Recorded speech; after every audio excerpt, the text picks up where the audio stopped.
how do I tune cost threshold for parallelism? Let's take a look at a little bit of data. The secret is I generally start with 50. Even this value is actually kind of low, to tell you the truth. The value 50 isn't particularly high. But if I have a new system and I want just a starter value for cost threshold, I like to use 50 as a starter value. It is going to be high for some systems. It's going to be low for other systems, but this is a value that, I mean, when I first started working as a DBA, this was actually the starter value in SQL Server 2005 that we used for cost threshold, which is why I say it's probably pretty low because processors have gotten even faster since then, right? So for some folks, they may be comfortable starting at 100 or 150. I'm just comfortable with 50. This is very much the realm of opinion. And depending on what systems you've worked with, you'll have different opinions. It's very much dependent on experience. How do I tell what to set cost threshold at? I can query sys.deemexec query stats and related friends for what queries are in my cache. My query cache has recently been cleared because I reconfigured some stuff. So I am not seeing queries in my cache right now to check for. But and this is one of the things, if I go around and start changing things like max stop, or I start changing things like cost threshold, I can clear my query cache for my instance. And then I'm like, oh, what DOP have I been using? Well, right now, my execution plan cache, which is in memory, it doesn't have much info, but I do have query store that I can look at too. For looking at my query cache, this is just a simple query that I wrote. There are things like DOP information. We actually looked this up earlier. It only shows up in 2016 and higher. We do have information we can get to about the cost, but it's a little trickier to get to. There are some free procedures out there that can help. One of them from BrentOS Unlimited is SP Blitz Cache. It will look at things in your cache. I did manage to somehow uninstall things from my master database, which is interesting because I did have these installed on DerpDerp. Well, you can download these from, this one is not going to be super interesting. I do want to show you the query store one, so we are going to download them real fast. That is interesting that I managed to clear that out in the last couple days. So let's copy and paste, because I did it to SP who is active as well. All right, we're going to go to, and I am using the incorrect. We need to actually use a web browser, not a file explorer. So we will go, this is hosted on GitHub. This is the latest release. I'm going to download sourcecode.zip. It downloads the source code file. And honestly, this is the better way to demo this anyway. I am no longer a part of BrentOS Unlimited. I'm a big fan, but I'm not part of the team anymore. I originally wrote some of these queries, but they have changed a ton since I had anything to do with them. So it's better to download them from the source and be clear, like these are not my doing. If you want to install all scripts, there is now an install all scripts.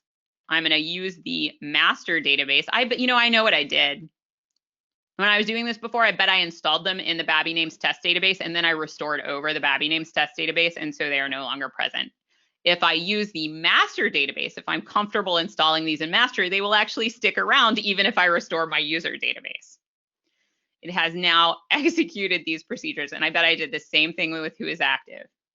Total newbie mistake. But now, if I run Blitz Cache, it will say, and a few things have actually run since I did that, but I can easily see the cost of the queries. It goes in and looks at the contents of the XML plan and figures out what the cost is. These two queries that have run in the background happen to be very, very low cost. But I could use that to look at my cache and say, for my top queries, this by default will sort by total CPU usage. You can change that if you want. For my biggest users who are in memory, what are their costs?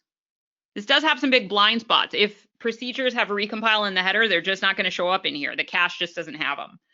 For queries who have recompile hints in them as a query hint, they will show up with an execution count of 1. So that's not Blitz Cache's fault. That's just the way SQL Server did it. And that's why query store can be useful.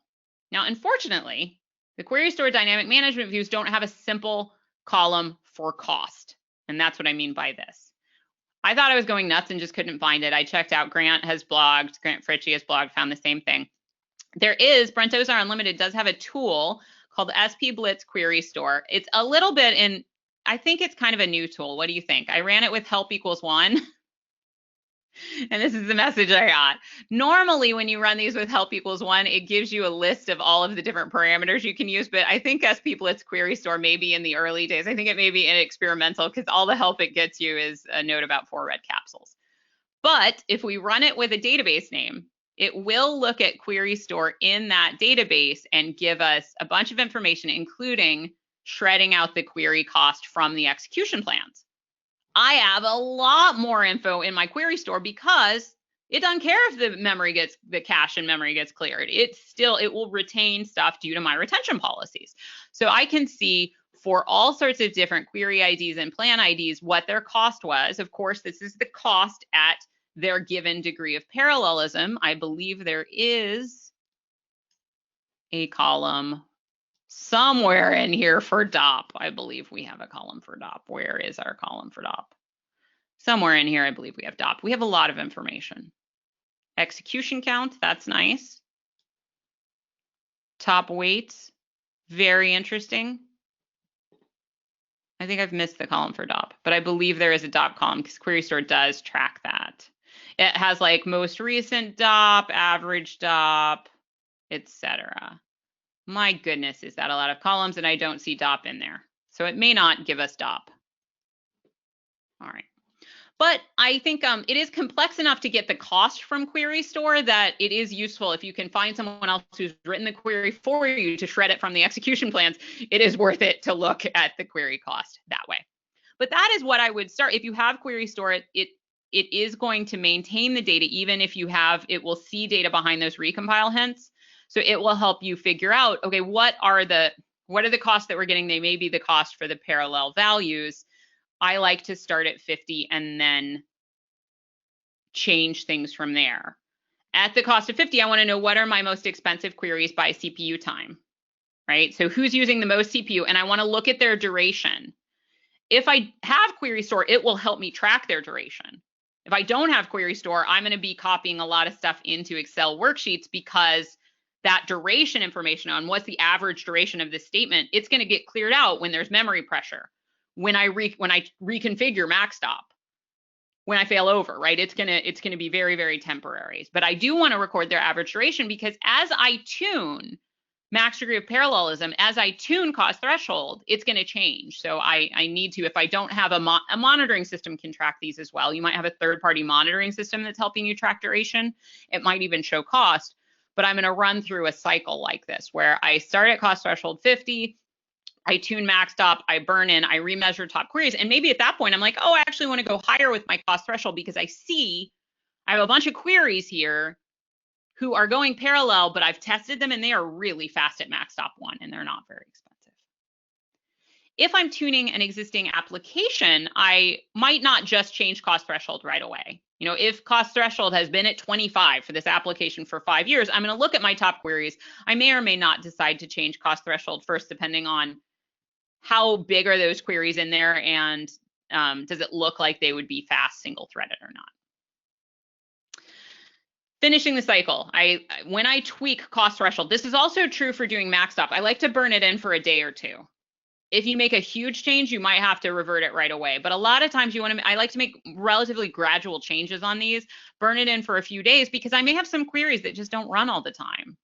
You know, I typically want to burn it in for a week before I make another change. If I do see regressions, I want to look at the duration for regressions. I don't want to look at CPU time necessarily. What I want to know is if I've raised cost threshold, you know, are these queries just as fast, even if they're not going parallel, or are they acceptably fast? If there are minimal regressions, I might do a short-term fix, but for a long-term fix, I actually do want to slate those for a long-term fix. If there's a lot of regressions, though, I may just want to revert and restart the cycle. Do remember that reverting is going to clear out your plan cache, which is going to clear out all your query stats as well. So different patterns can work.